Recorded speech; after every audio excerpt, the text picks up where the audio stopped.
Most of us go through life looking at the world, but how often do we really see what's going on? Today, we're going to talk about something called observational coding. It's this powerful way to turn simple, everyday actions into some really profound insights. Let's get into it. So, have you ever just watched people and wondered why on earth are they doing that? It can feel so chaotic, right? The big challenge is, how do you take all that messiness of real life and actually find the patterns hiding in plain sight?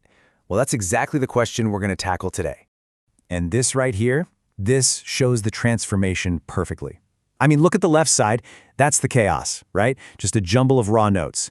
But then you look to the right and bam, clarity. You've got structured, meaningful data. Observational coding, that's the magic engine that takes you from the mess on the left to the meaning on the right. So what's the secret sauce here? It's all about shifting your focus.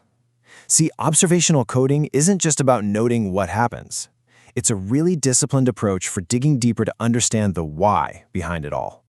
Okay, so where do we even begin? The very first step is simple, but you absolutely cannot skip it. You have to start with the context. Why?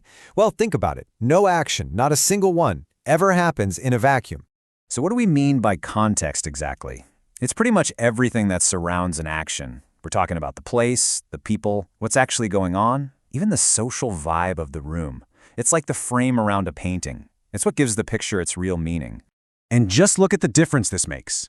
On its own, participant raised hand is, okay, so what? It's almost meaningless. But now, put that same action in its context, a formal classroom, with a teacher up front, and suddenly it's packed with meaning. That is why you always start with context.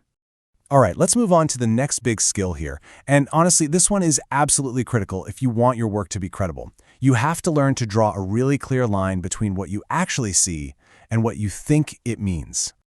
So when you're starting out, your first level codes need to be pure description. We're talking just the facts. Did someone look away? Yep. Was there a long silence after a question? Yep. These are objective things you can see and verify. We're not guessing why just yet. We're just laser focused on the what. A great way to think about this is like building a wall, maybe literally in your notebook or just in your mind. On one side of the wall, you put only the raw, objective facts, what you saw. And on the other side, that's where you keep all your interpretations, your hunches, and your what-if questions. So here's what that looks like in the real world. Your observed code is just the fact, long pause before answering. Then your reflective code is where you start exploring what it might mean, possible hesitation, or possible discomfort. And you see that word possible? That little word is so important. It keeps you honest and stops you from jumping to conclusions too early. And why do we go to all this trouble? Because this separation is exactly what makes your analysis trustworthy. It means anyone else can come along, look at your raw data, and then look at your thought process and see how you got there. It's basically the foundation of solid, credible research. Okay, so you've gotten good at coding these individual moments. The next step is to pull the camera back, to zoom out, and start looking for the bigger patterns that show up over time. So now you're not just looking at single events anymore. You're trying to find the rhythm of the behavior. You're asking yourself questions like, is this something that happens over and over again? Or was that a one-time thing, but it was really significant? Are people engaged for long stretches, or is it all just short little bursts of interaction? And as you do this, your codes actually start to evolve. So instead of just writing down one interruption, your code might become frequent interruptions. A single pause isn't just a pause anymore, it's part of a pattern of extended silence. And these patterns tell a much richer story than any single moment ever could. And here's where things get really interesting. You can start comparing. Does the behavior you're seeing change when people are in group work versus a lecture? What about in the morning versus the afternoon? It's these little variations across different situations that often hide the biggest aha moments.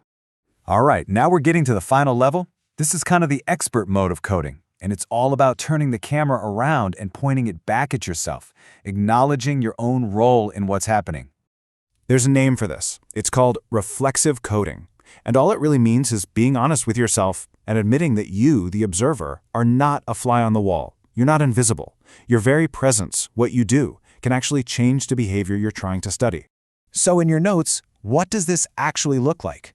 Well, you're asking yourself things like, did they see me watching them and suddenly act different? Or am I sure this is how they would normally behave? Did something I did or said change the course of this conversation? Yeah, it's definitely an advanced step, but if you want your work to be super rigorous, it's essential. Okay, let's do a quick recap. We've talked about context, separating observation from interpretation, finding patterns, and even thinking about our own role. So now, let's put all those pieces together into a really simple, practical tool that you can actually use. This template is great because it pulls everything into one place. See how it works? You start with the context. Where are we? Then you note the specific behaviors and interactions. You track their frequency and how long they last, the duration. And then at the very end, in its own little section, you add your personal reflection. A simple structure like this gives you a really rich, multi-layered picture of what's happening.